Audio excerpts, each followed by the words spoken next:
Nous parlions tantôt donc du Niger, le terrorisme et ce classement de Paris qui met tout le Niger en zone rouge à l'exception de Niamey, ce qui provoque l'indignation des populations à Niamey. Dimanche, on le disait donc, ce n'est pas la faute à Paris si Niamey est incapable d'assurer sa propre sécurité. Oh, c'est la faute à Paris.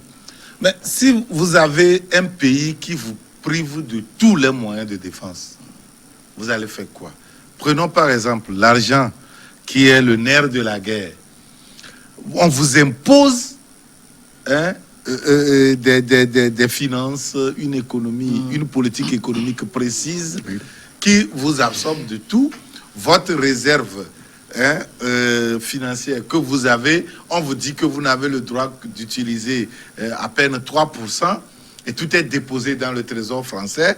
On vous prive de tous les moyens de vous organiser. Qu'est-ce que vous pouvez faire? Et de nourrir sa population. Mais bien sûr. Qu'est-ce que vous pouvez faire? Et quand au même moment, on fabrique des adversaires artificiels à qui on donne des moyens parfois plus sophistiqués que les moyens de l'État. Mais qu'est-ce que vous pouvez faire en tant qu'État? Ça dit que vous ne voulez pas personnellement, en tant que chef d'État, on vous saute. On vous saute, on a tous les moyens de vous sauter. Vous avez vu ce qui s'est passé avec Gbagbo. À partir du moment où on ne peut pas, on a mis une rébellion. On a vu que le gars tenait toujours. On a ajouté la force française. On a vu, hein? On a vu comment les hélicos français allaient pour bombarder la position des rebelles. Mais du moins, c'est la position aussi des pouvoirs. Des positions du pouvoir. On en a vu. Ils ont vu que le gars tenait toujours. On a mis à contribution la force spéciale de l'ONU qui se trouvait pour pouvoir séparer les deux. On a mis cette force à contribution pour pouvoir arrêter Gbagbo. Le gars tenait jusqu'au bout. Il ne pouvait pas lutter contre le monde entier. C'est quand même l'ONU. Ils ont les moyens, tout le monde entier. Ils l'ont arrêté. Vous avez vu? Maintenant, en tant que chef d'État ailleurs, vous pouvez faire quoi si ce n'est céder aux caprices de ces capitalistes-là? C'est ça le problème. Donc, est-ce que le Niamey a les moyens pour pouvoir assumer sa sécurité? Non. Et pourquoi Niamey n'a pas les moyens? Parce que la France prive Niamey de tous ses moyens. C'est ça le problème. C'est simple comme bonjour. L'indignation des Nigériens face au classement de Paris ne sert à rien. Bon, c'est qui font le tempo. Attendez, quand Dimas parle, par exemple, de sacrifier quelques Français, ou bien même de vider, même que les gens ont vidé peut-être les pharmacies de chloroquine pour ne pas soigner. Au fait, quand nous prenons la crise Covid, ceux-là dont on voulait se débarrasser, c'est les vieux, c'est les malades qui coûtent cher à la sécurité, sinon aux pensions de retraite, à la sécurité sociale. Donc, vous êtes dans la thèse d'une crise artificiellement... De toutes les façons, le constat est là, les faits sont là. On est en train de constater quels sont ceux qui meurent. C'est les gens les plus vulnérables qui sont en train de mourir. Donc, ça, c'est les faits sont là. On est en train de voir. Donc, quand vous dites que Niamey est en train de gronder, Niamey, bon, doit quand même gronder parce qu'après tout, c'est un État. Même quand vous êtes attaché, vous n'avez pas de force, vous devez crier. Mais c'est tout le processus d'indépendance. Nous sommes dans les 60 ans d'indépendance qui font qu'effectivement, nous ne sommes pas indépendants. Nous avons réclamé, les pères de l'indépendance ont réclamé l'indépendance. On a essayé de leur donner, mais par d'autres moyens. Et les gens sont là dans les laboratoires et qui réfléchissent chaque fois comment nous allons reprendre ces Africains en leur donnant ci et en leur donnant ça. Ils étaient venus au départ avec juste des miroirs pour nos aïeux. Et puis bon, ils ont attrapé leurs frères pour donner. On est allé par les bateaux, jeter certains dans là aussi, c'est eux-mêmes qui disent ça. Voilà. C'est eux qui disent ça. Voilà. Alors que tout le monde savait que c'est par force qu'ils étaient venus enlever nos parents ici. Donc, est-ce que vous voyez? Donc, après, ils ont vu le cheminement. Mais comment on va faire pour contourner ces gens? Et ils le font jusqu'à aujourd'hui. Ils ont déstabilisé nos pays, les pouvoirs sont il n'y a pas de confiance entre les gouvernés et le gouvernant. Donc, voilà la situation dans laquelle nous sommes. Et quand on est dans cette situation, on ne peut pas résoudre le problème sécuritaire, parce que le problème sécuritaire, c'est une entente, n'est-ce pas, entre les forces de sécurité et la population. À tous les niveaux. À tous les niveaux, parce qu'à chaque fois, c'est la population qui détecte, qui dit, ah, voilà telle nouvelle personne qui est à ce niveau. Mais quand vous laissez aussi des populations pauvres et vulnérables, on peut venir se cacher à côté de leur donner une boîte de sardines, et bon, le temps de régler le problème de la journée, et les forfaits continuent. Donc, voilà comment l'Occident a participé en pillant, en continuant de piller l'Afrique, et l'Afrique va se déstabiliser en allant, et ça va s'aggraver dans les années à venir. Alors moi, j'écoutais quelque chose qui m'a fait un peu rire, c'est que quand on suit aujourd'hui l'évolution de la pandémie du Covid-19, les cas sont en train de grimper en France, et Londres a déconseillé la destination France à ses ressortissants. Ouais. Paris a immédiatement réagi en condamnant cette décision et disant vouloir prendre une mesure de réciprocité. Ça m'a fait un peu penser à ce que Paris fait avec le Niger.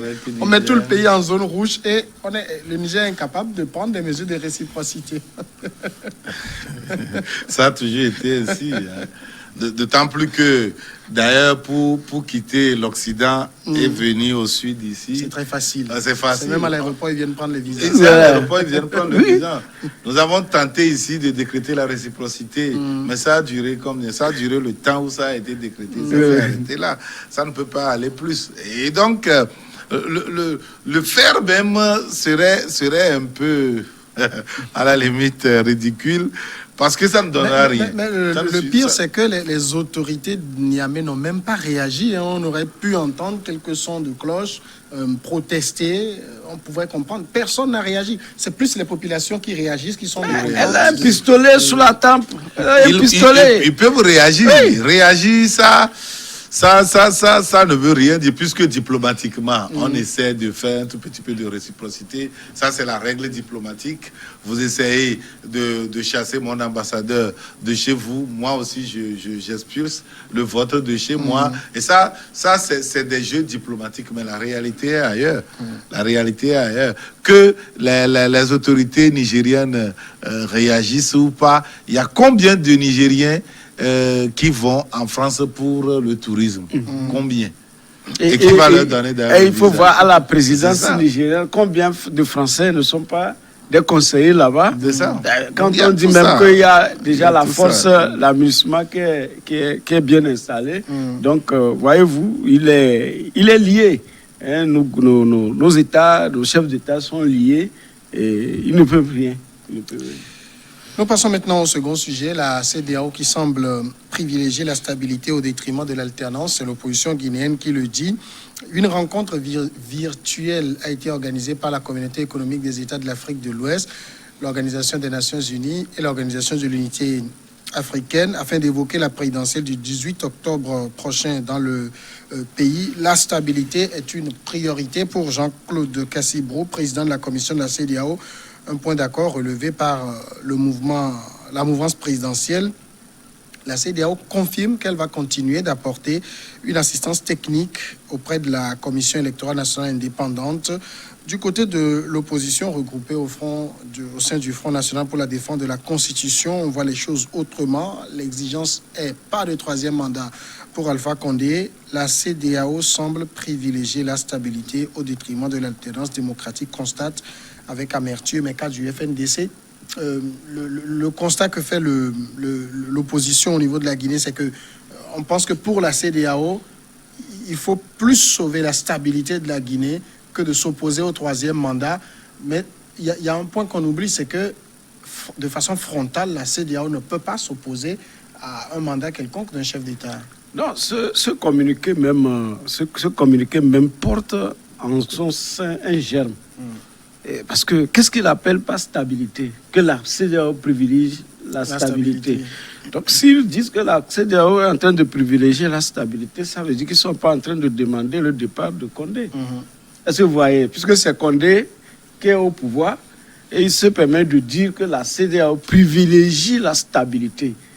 Or, ce qui est en train de se passer, c'est le grogne, et de jour en jour, avec son cortège de morts, et ce que va susciter, comment vous l'appelez, un troisième mandat de Alpha Condé aujourd'hui, on ne le sait pas encore, on l'envisage. Et jusqu'à aller aux élections et proclamer des résultats pour qui on ne le sait, et on ne sait pas ce qui va se passer. Donc ce n'est pas la stabilité, n'est-ce pas, Oui, mais que la CEDEAO est en train de chercher. En tout cas, c'est l'opposition qui fait le constat que la Oui, CEDEAO mais- cherche plus la stabilité. C'est-à-dire, pense qu'il vaut mieux une Guinée, en tout cas une Guinée apaisée, Oui, plutôt que d'aller vers la contestation d'un c'est troisième une mandat opposition du- inconstante. Est-ce que la CEDEAO l'a déclaré? Voilà, c'est- Non, la CEDEAO n'a pas déclaré ça ouvertement. Voilà. Non, c'est l'opposition qui Là, le c'est dit, l'opposition Oui, qui oui. interprète. constat, oui, qui Voilà. Oui, qui c'est interprète que c'est l'attitude de la voilà. CEDEAO. Voilà, donc c'est une opposition inconstante qui ne sait pas ce qu'elle cherche. Parce que si vous dites que la CEDEAO privilégie la stabilité qu'à l'alternance, c'est comme vous dites que l'alternance va créer L'instabilité. l'instabilité. C'est ce que Est-ce- l'opposition pense est-ce- que c'est ce que la CEDEAO croit et agit en ce sens. Oui, mais lui il ne doit pas parler comme ça. C'est comme il est en train d'aller dans, comment l'appelle-t-on, dans la démarche voulue par la CEDEAO. la CEDEAO. Donc, tout cas. le pays, là où la Guinée se trouve aujourd'hui, avec le prochain mandat de Alpha Condé, c'est sûr que ça va brûler. C'est sûr que les Guinéens vont encore mourir. Les Guinéens vont encore s'entretuer jusqu'à ce que, disons, l'élection ait lieu et que les résultats soient proclamés.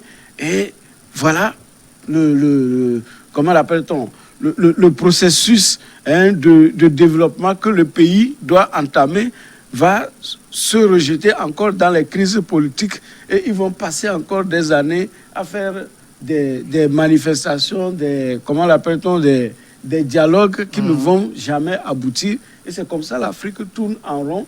Et bon, ceux qui veulent la maîtriser, et ils sont là, ils créent l'instabilité et nous, on exécute. Alors, pour la CEDEAO, il y a quand même un choix clair à faire. C'est que au sein de l'espace, il doit y avoir de la stabilité. En même temps, l'autre difficulté de la CEDEAO, c'est que chaque État reste souverain avec les tests qu'il se donne. Alpha Condé n'a pas encore violé le protocole additionnel sur la limitation des mandats. Donc, la CEDEAO ne peut pas aller au front avec lui, puisque le mandat reste limité. C'est tout à fait normal. C'est tout à fait normal. Et puis, tout le monde sait que c'est le b.a.-ba de la diplomatie. On privilégie d'abord et avant tout la stabilité de la région, parce que rien ne vaut la paix, rien ne vaut la tranquillité, rien ne vaut une stabilité dans un pays, qui qu'il soit, qui sera au pouvoir. L'essentiel, c'est que le peuple soit en paix. Et c'est pour cela, d'ailleurs, que les instances internationales ne viennent pas imposer des manières de gouvernance, des méthodes de gouvernance à des pays. Vous choisissez et on vous accompagne dedans. Mais il y a quand même des principes généraux, des règles générales, comment je peux dire, des fondamentaux de la démocratie qu'on essaie de défendre. Alors, la démocratie ne veut pas dire la limitation de mandat. La démocratie ne veut pas dire le départ de X ou Y du pouvoir. La démocratie, c'est des règles précises. Et si ces règles sont respectées, ces règles que vous vous donnez sont respectées, le problème ne se pose plus. Et donc, dans ce cas, les instances internationales privilégient la stabilité. Même, on peut faire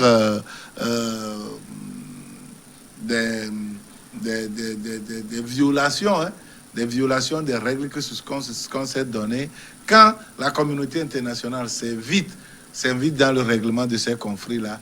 C'est ce qu'elle regarde d'abord, qu'est-ce qu'il faut faire pour que la paix sociale soit préservée. C'est pas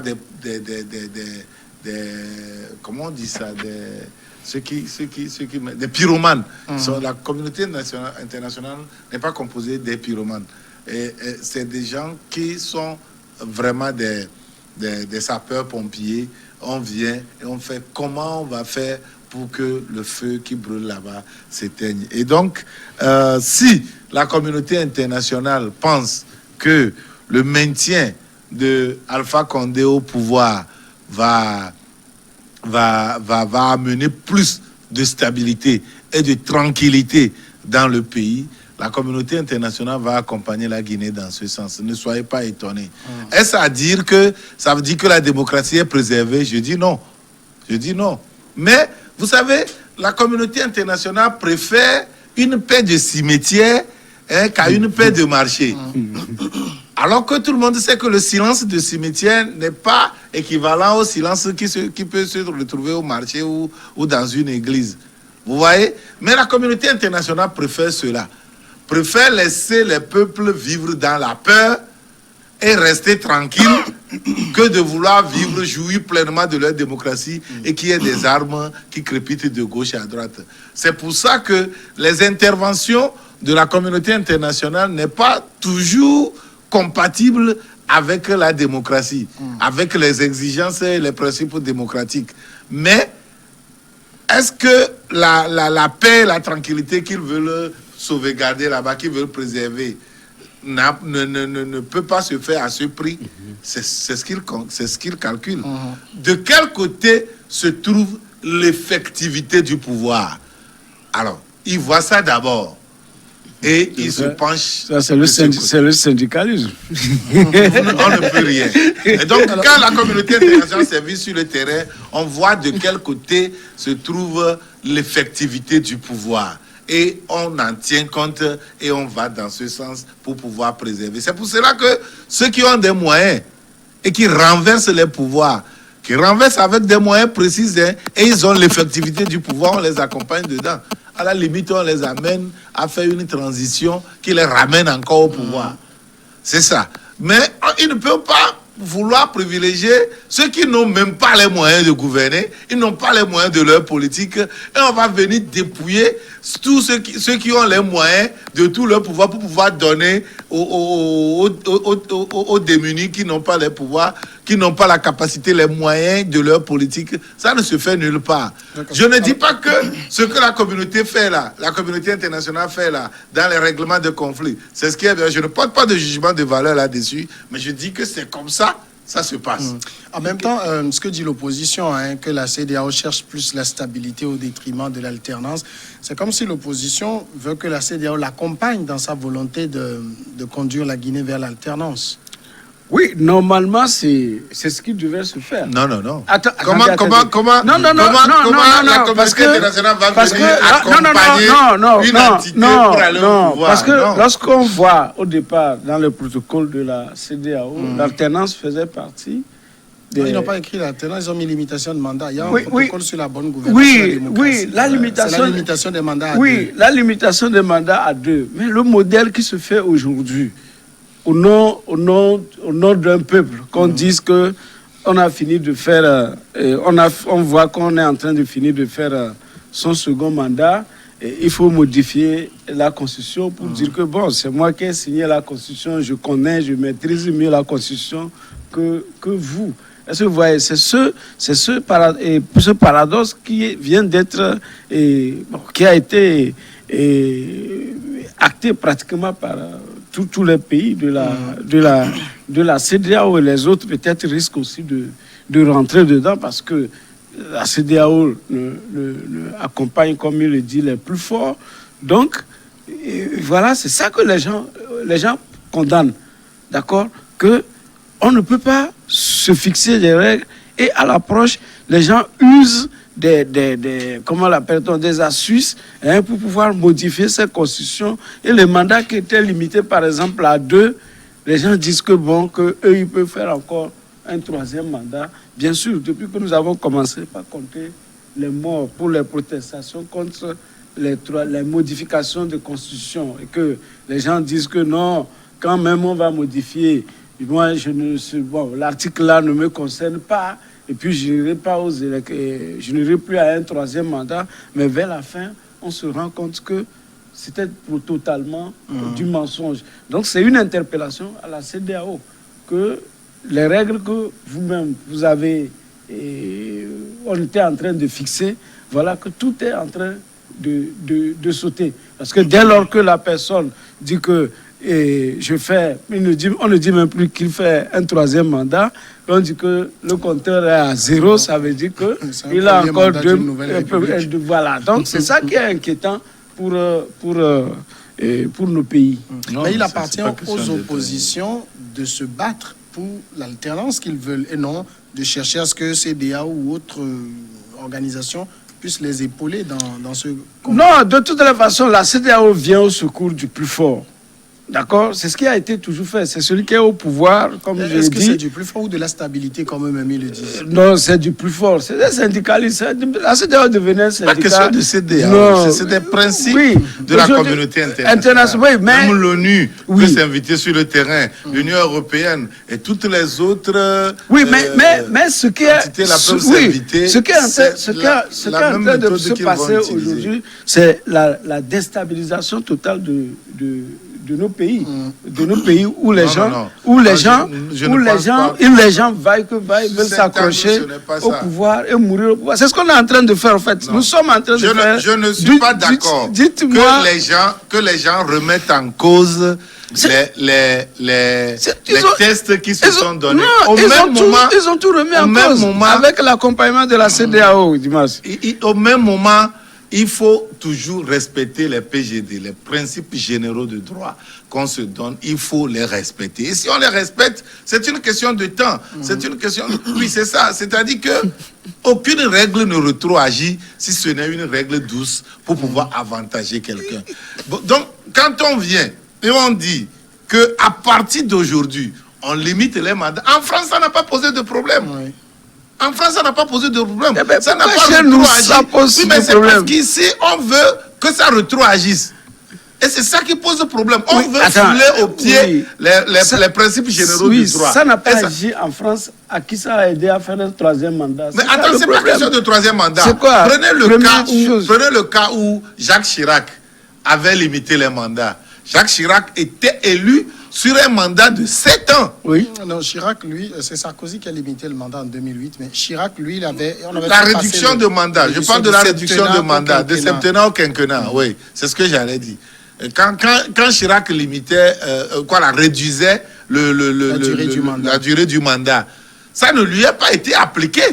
Il a été élu sur un mandat de 7 ans et au cours de ce mandat, il a réduit la durée du mandat à 5. Oui. De 7 à 5.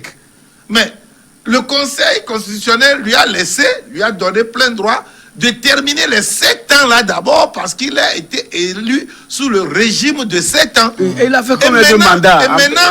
La limitation de mandat n'est même pas fondamentalement la question de démocratie. Quand est-ce que la France a limité le mandat? Malheureusement, c'est que la France a limité le mandat. C'est que dans notre pays, oui, mais dans nos pays, c'était inscrit et les gens l'ont sauté. Non. Attends, Francisco, la limitation de mandat, c'est hier seulement en France, en 2008. Non. À peine une dizaine d'années. Ça dit que depuis là, la France n'était pas une démocratie. Mais la France était une démocratie. Bon, d'accord. Maintenant, ce que je voudrais dire, c'est qu'au moment où Chirac réduisait le nombre de mandats, on a laissé Chirac terminer les 7 ans.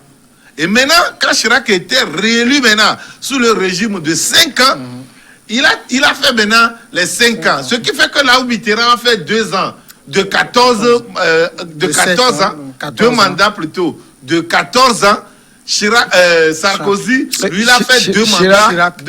Chirac a fait 2 mandats de 12 ans. Oui, de 12 ans. C'est la même chose qui s'est passée tout récemment avec Macky Sall. Macky Sall a promis, il était élu sous le septennat, il a promis qu'il allait réduire et se l'appliquer. Le Conseil constitutionnel lui a rappelé que non. Vous êtes élu pour 7 ans. Vous finissez les 7 ans. Voilà. Jusque-là, ça ne pose pas problème. Pourquoi est-ce que... Nous avons... Attendez, pourquoi est-ce que, Francisco, pourquoi est-ce que ici, au moment où on limite les mandats, et on dit compteur à 0. On ne veut pas comprendre. Pourquoi on ne veut pas comprendre? Non, Parce non. que le problème ne se pose pas à ce niveau. Non. Dimas, nous étions partis sur des principes, pratiquement, tous nos pays étaient partis sur le principe de faire 2 mandats. D'accord? Non, mais les gens ont fini. C'est à la veille, à la fin des 2 mandats, qu'ils disent qu'ils modifient la Constitution. Même s'ils modifient la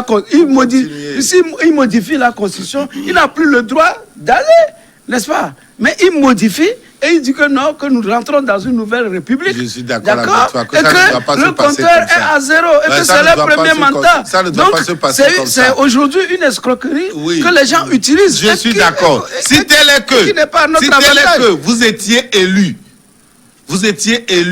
sous le régime de limitation de mandat, vous devez respecter ça. Même si c'est sauté, vous devez, pour vous, ça devait vous être appliqué. En fait, le problème, ce qu'ils font maintenant, c'est qu'ils ne sautent plus la limitation. La Guinée n'a pas sauté. Mais ils changent juste de république. Et on dit, bon, on est dans une nouvelle république, comme ça se passe en Côte d'Ivoire. Et tout repart à 0. Non, c'est ce qui se passe. Et vous regardez, tout le dégât qu'on a fait pour pouvoir maintenir une seule personne. Je ne suis pas d'accord. Ce n'est pas normal. Oui, là-dessus, je ne suis pas d'accord. C'est ce que nous sommes en train de dire. Prenons par exemple le cas du Togo. Si nous prenons le cas, nous ne sommes pas au Togo pour le moment, mais prenons le cas du Togo. Le Togo, si c'est la même chose, non, ce n'est pas la même chose. Ce n'est pas celui qui extraire l'eau chaude de l'eau froide. Non, attends, Francisco, soyons lucides. Parce que quand on évoque toujours le Togo, ça donne des passions parce que ça nous concerne. Mais soyons objectifs. Ce n'est pas Faure Gnassingbé qui a changé. Qui l'a fait? Ah non, c'est pas Faure Gnassingbé. Qui l'a fait? C'est pas lui qui a sauté le verrou. Oui, qui l'a fait? C'était fait au temps de Yandema. Voilà, mis en place. Ah oui. Faure Gnassingbé a remis c'est la même chose. Faure Gnassingbé vient de remettre la limitation de mandat. Les 2 fois où Faure Gnassingbé était élu, 2 ou 3 fois, non? Oui. 3 fois.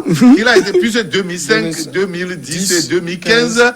Il n'était pas élu sous la limitation de mandat. Oui. C'est maintenant que la limitation de mandat est introduite dans notre constitution.